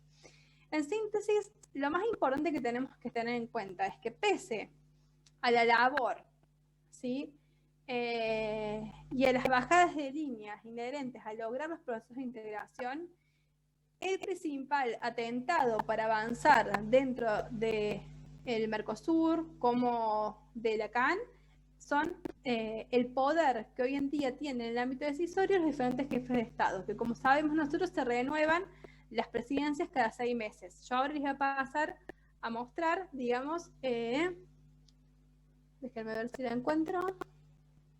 A ver, para que lo abro primero. Ahora actualmente se acaba de dar la asunción de la presidencia pro tempore de Argentina en el Mercosur. Y quiero que ustedes lo analicen, no en términos políticos, porque bueno, si bien el profe Specky les había dicho, nosotros acá vamos a hablar mucho de política. Quiero que ustedes piensen en lo que es la solemnidad de determinados actos, como por ejemplo es el cambio de presidencia.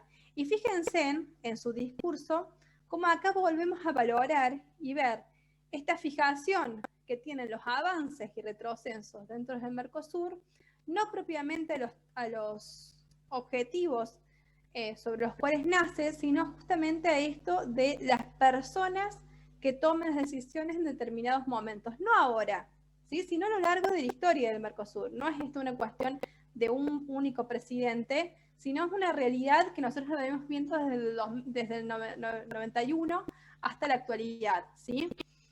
Entonces acá les quiero compartir la pantalla para que veamos esto y a qué refiere él cuando hace alusión a su discurso, en donde forma parte, digamos, en donde asume como presidente pro tempore del Mercosur.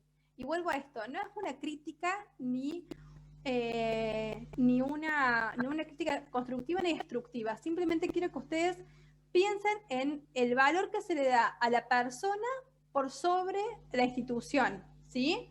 Y a qué líderes él hace referencia cuando habla del Mercosur propiamente dicho. Entonces, no sabemos cuál es el objeto del Mercosur.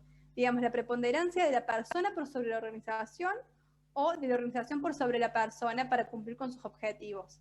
Y ese es el punto de partida y de final que les quiero dejar para esta reflexión que ustedes tienen que desarrollar hasta la clase que viene, que vamos a seguir avanzando un poquito más en diferentes organizaciones internacionales. No sé si lo puedo ampliar, a ver.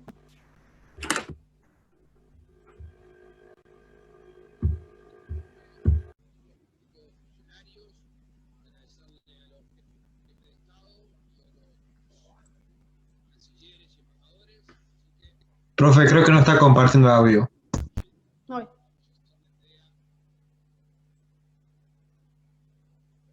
Ahí voy, perdón. Tienen razón. Paren, que no compartir audio.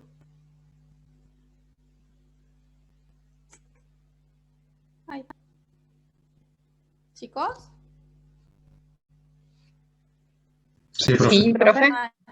Ay, perdón, pensé que se me había caído. Perdón. Ahí les vuelvo a compartir. Perdón. Y ahí les pongo para compartir el audio. No me di cuenta.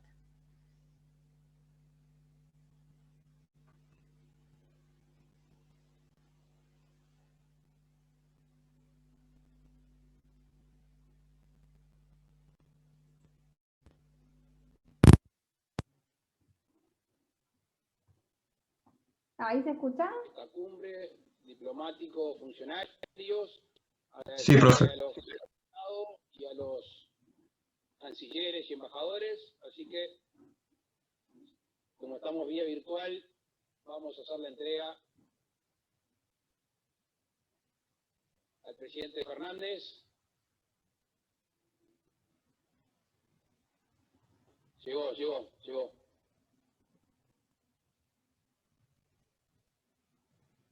Tiene la palabra el presidente Fernández. Muchas gracias. Viste cómo vuela por el espacio, Luis, el martillo del Mercosur. Se come un peso asado también. Muchas gracias, Luis, querido presidente del Uruguay, queridos presidentes. La verdad, gracias por el trabajo hecho.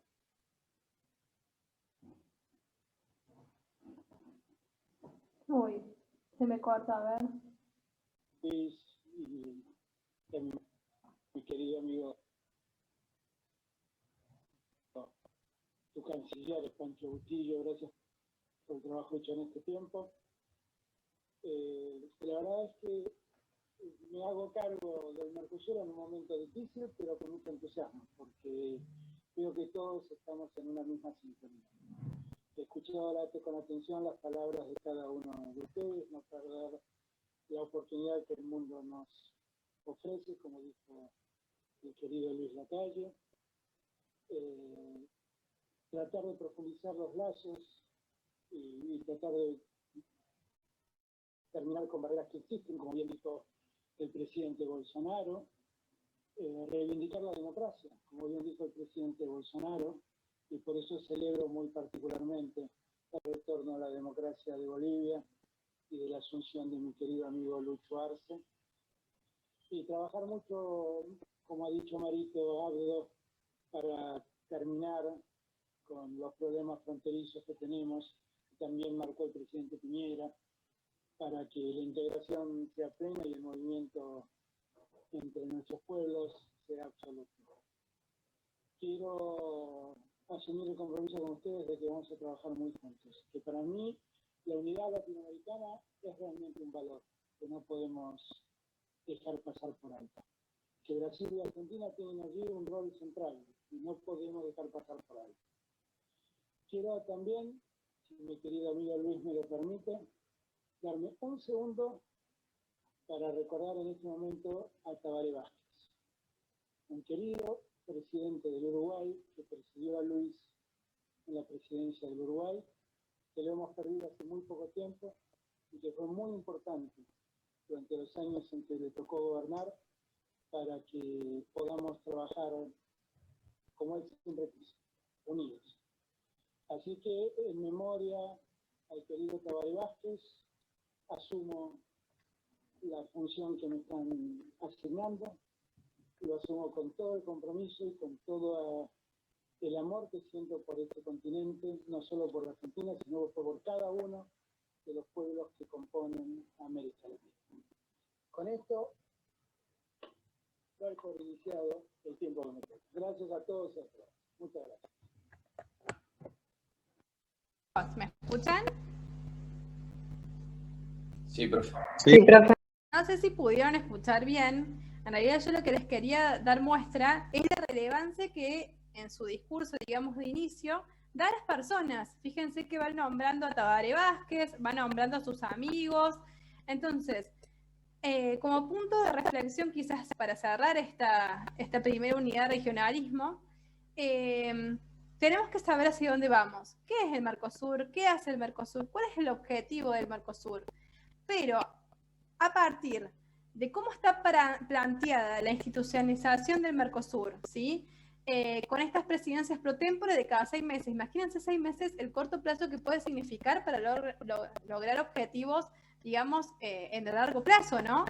¿Puede realmente la figura de un presidente ser más relevante que la institución en sí misma? ¿Puede ser ese el punto de reflexión que nosotros tenemos que tomar para analizar realmente los momentos estancos del Mercosur? No solamente en cuanto a la presidencia de Argentina, sino el resto de las presidencias de los países miembros, ¿sí? Bueno, me gustaría mucho que reflexionen en torno a esto. Lo vamos a seguir viendo la semana que viene. Vamos a compensar un poquito con ALADI para ver la diferencia de la ALADI con el Mercosur, ¿sí? ¿Qué pasa cuando los jefes de Estado no están tan involucrados en un proceso de integración? Quizás no hacen muchos bombos y platillos, pero si nosotros pudiéramos hacer una diferenciación, seguramente vamos a ver en términos comerciales los pasos abismales sobre los cuales se ha constituido la ALADI, a diferencia del Mercosur o de la CAN, que estar tan basada muchas veces en las personerías y los diferentes presidentes